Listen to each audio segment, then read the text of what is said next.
Mister রেসিপিতে সবাইকে স্বাগত জানিয়ে আজকে আমরা চলে এলাম একটা গ্রাম্য পরিবেশের দিকে। দেখুন বন্ধুরা, আপনারা চিনতে পারছেন কিনা, একটা বিয়ে বাড়িতে যাচ্ছি। একটা ঝাউ বলে দেখুন, ওপরে ঝাউ নাকি গাছে ভেতর দিয়ে আমরা যাচ্ছি।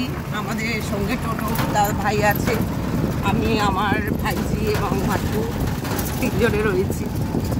আর মোটামুটি এটা হচ্ছে কি আমাদের প্রথম স্টেপ। সামনে সুন্দর দেখুন, দোলা দিচ্ছে, ধানের ক্ষেত, খুবই ভালো লাগছে। অল্প অল্প মৃদু বন্ধুর বাতাস, পারলে আপনারাও চলে আসবেন এরকম একটু গ্রাম্য পরিবেশের দিকে।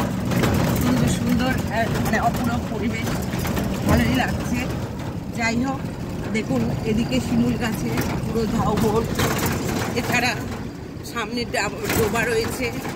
আর আমরা একটা টোটোতে উঠেছি, একদম সামনেই। এখনও বেশ খানিকটা যেতে হবে নেমন্তন্ন বাড়িতে। আমার ছেলের বিয়ে। বন্ধুরা দেখুন, একটু সেজেছি। এটা হচ্ছে কি প্রথম ধাপ সাজা, আর সেকেন্ড ধাপ মানে একদম ফাইনালি সাজাটা পরে হবে, সেটা পরের ভিডিওতে আসছি। সবাই ভালো থাকবে, সুস্থ থাকবে।